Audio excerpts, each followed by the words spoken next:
আগামী সোমবার ফলহারিণী অমাবস্যার দিন পারলে সংগ্রহ করে নিন এই গাছের শিকড়। জীবনের সমস্ত বাধা বিপত্তি এবং গৃহের সমস্ত বাস্তু দোষ দূর হবে।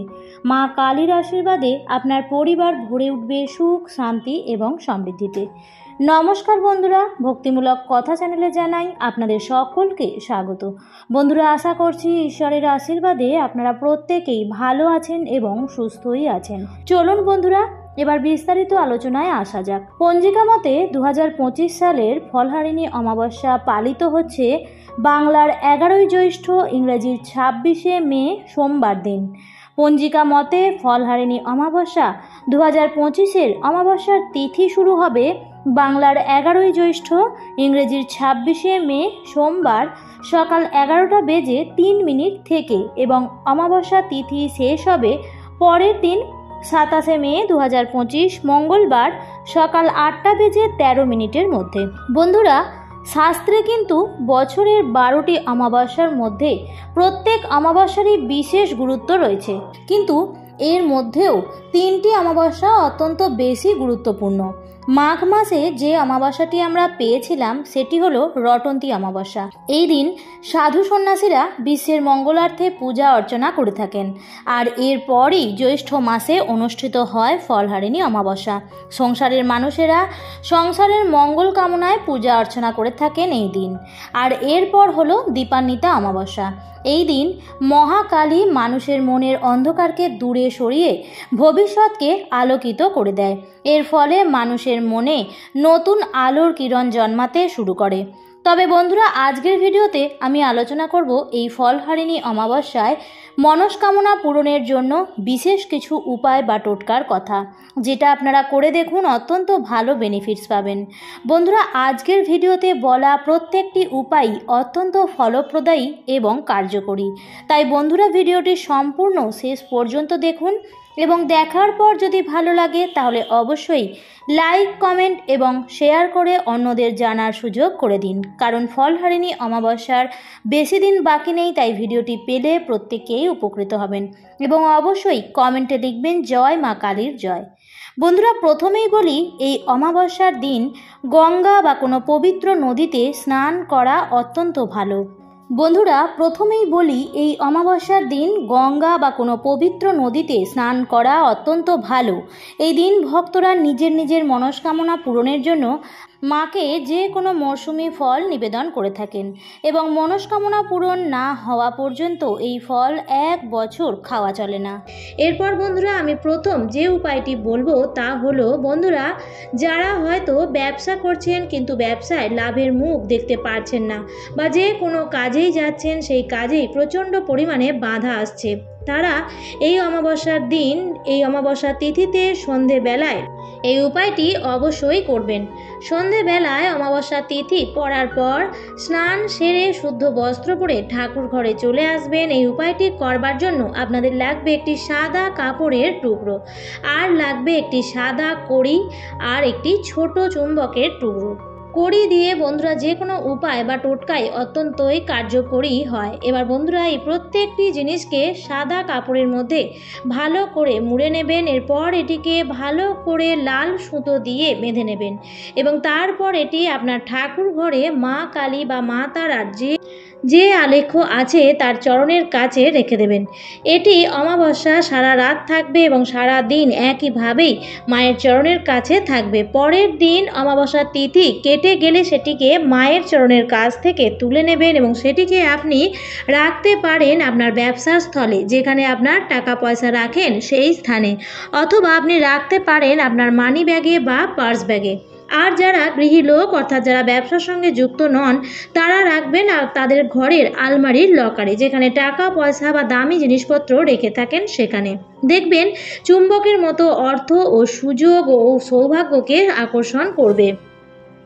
এই প্রতিকারটি যদি সঠিকভাবে করে নিতে পারেন তবে অবশ্যই মনে রাখবেন, এই প্রতিকারটি যারাই করবেন পুজো হয়ে যাওয়ার পর কোনো দুস্থ অসহায় মানুষকে আপনার সাধ্য এবং সামর্থ্য মতন কিছু খাবার অবশ্যই দান করবেন। বন্ধুরা, এই প্রতিকারটি যদি সঠিকভাবে করে নিতে পারেন তাহলে অর্থ সংক্রান্ত সমস্যার সমাধান খুব শীঘ্রই আপনারা পেয়ে যাবেন। এবার দ্বিতীয় যে উপায়টির কথা বলবো তা হলো বন্ধুরা, এই দিন আপনারা পারলে এই গাছের শিকড়টি অবশ্যই সাথে রাখুন। তবে কাজটি করবেন সূর্য অস্ত যাওয়ার আগে আর অমাবস্যার তিথি চলাকালীন। কাজটি করার সময় কি কি সতর্কতা অবলম্বন করবেন আমি বলে দিচ্ছি, তবে তার আগে বলে দিই কোন গাছের শিকড় আপনাদের ধারণ করতে হবে। বন্ধুরা, যে গাছের শিকড়টি আপনারা ধারণ করবেন এই অমাবস্যার তিথিতে, সেই গাছটি আপনাদের বাড়ির বাস্তুর জন্য খুবই ভালো। এই গাছটি যদি আপনাদের বাড়ির বাস্তুতে থাকে তাহলে অশুভ শক্তিকে ঘরে প্রবেশ করতেও এই গাছটি বাধা দিয়ে থাকে। সমস্ত দেবী এবং দেবতাদের অত্যন্তই প্রিয় এই গাছটির নাম হচ্ছে অপরাজিতা ফুলের গাছ।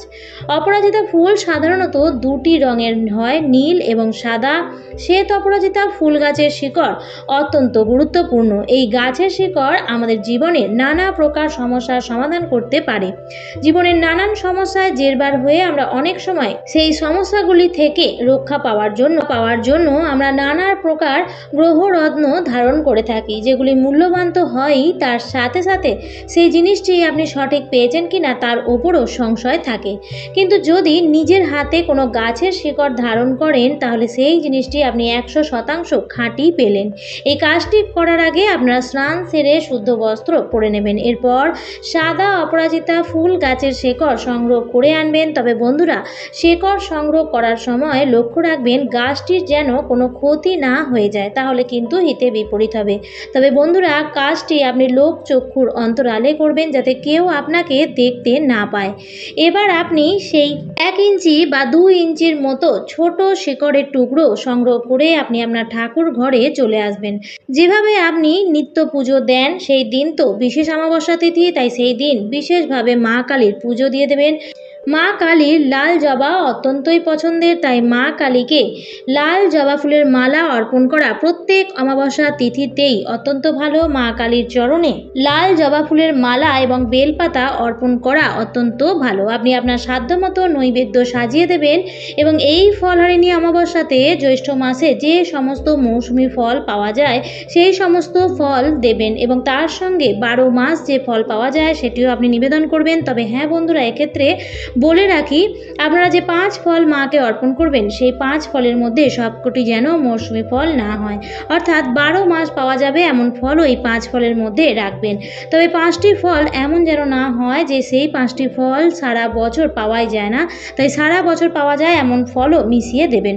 এবার এই 5 ফলের থেকে একটি ফল হাতে নিয়ে ও সামান্য একটু আতপ চাল হাতে নিয়ে মনস্কামনা জানিয়ে সংকল্প করতে হয় যে সেই ফল আপনি 1 বছর ব্যাপী মনস্কামনা পূরণ না হওয়া পর্যন্ত আর গ্রহণ করবেন না।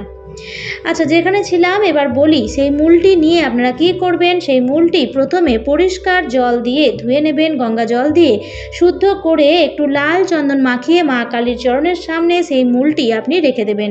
যদি আপনার গৃহে মাতৃশক্তির কোনো বিগ্রহ বা আলেখ্য না থাকে তাহলে শিবলিঙ্গের কাছেও আপনি রাখতে পারেন। তাহলে সেক্ষেত্রে আপনি সাদা চন্দন মাখিয়ে সেটিকে শিবলিঙ্গের চরণের কাছে রেখে দেবেন। শিব ঠাকুরকে জল অর্পণ করবেন, বেলপাতা এবং অপরাজিতা ফুল দিয়ে পুজো করে নেবেন।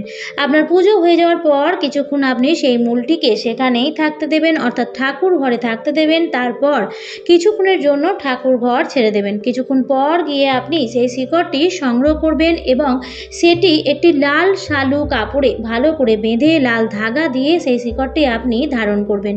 মেয়েরা বাম হাতে এবং ছেলেরা ডান হাতে ধারণ করবেন। তাছাড়া এই শিকড়টি কোমরেও ধারণ করতে পারেন, গলাতেও ধারণ করতে পারেন। বন্ধুরা, যদি কোনো কারণে শিকড়টি ধারণ করার অসুবিধা থাকে তাহলে সেক্ষেত্রে সেই শিকড়টি আপনি আপনার লকারে রাখতে পারেন, অথবা আপনার বাড়ির ঠাকুর ঘরে একটি উত্তর পূর্ব দিক করে যেখানে আপনি সেই জিনিসটি রেখে দিতে পারেন। তবে এই জিনিসটি ধারণ করলে একটি সতর্কতা অবশ্যই মানতে হবে। প্রথমে হচ্ছে, শিকড় পরা অবস্থায় বা ধারণ করা অবস্থায় আপনি কখনো শ্মশানে বা কোনো মৃত ব্যক্তির বাড়িতে যাবেন না, সেখানকার কোনো খাবার বা জল গ্রহণ করবেন না। দ্বিতীয় যে সতর্কতা সেটি হচ্ছে, শিকড় যেদিন ধারণ করবেন সেই বিশেষ তিথিটি এতটাই পূর্ণ একটি তিথি, এই দিন ভুল করেও আমিষ জাতীয় খাবার বাড়িতে ঢোকাবেন না। আপনি বাইরেও খাবেন না বা বাড়িতেও রান্না করবেন না। তৃতীয় যে জিনিসটি সেটি হচ্ছে সবথেকে বেশি গুরুত্বপূর্ণ, যে যখন এই কাজটি আপনারা করছেন সেই কাজের কথা আপনি আপনার পরম বন্ধুকেও বলবেন না।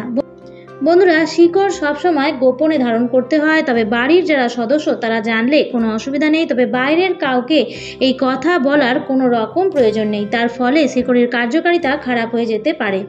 এই শিকড়টি আপনার সাথে থাকলে দীর্ঘদিনের আটকে থাকা কাজ খুব দ্রুত সম্পন্ন হয়ে যাবে, পারিবারিক অশান্তি থেকে মুক্তি মিলবে, নিজেকে প্রভাবশালী করে তুলতে পারবেন। শত্রু দমনেও বিশেষভাবে কার্যকরী এই মূল।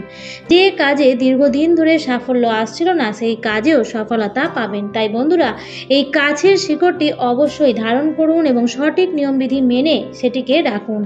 অবশ্যই সেটি ফল দান করবে আপনাকে। আজকের পর্বটি আমি এখানেই শেষ করছি। ভিডিওটি দেখে যদি ভালো লাগে তাহলে অবশ্যই কিন্তু লাইক, কমেন্ট এবং শেয়ার করবেন বন্ধুরা। আর যদি চ্যানেলে নতুন হন তাহলে অবশ্যই চ্যানেলটিকে সাবস্ক্রাইব করে আমার সাথে থাকবেন। দেখা হবে পরবর্তী নতুন আরেকটি ভিডিও নিয়ে। সবাই খুব ভালো থাকবেন, সুস্থ থাকবেন। ধন্যবাদ।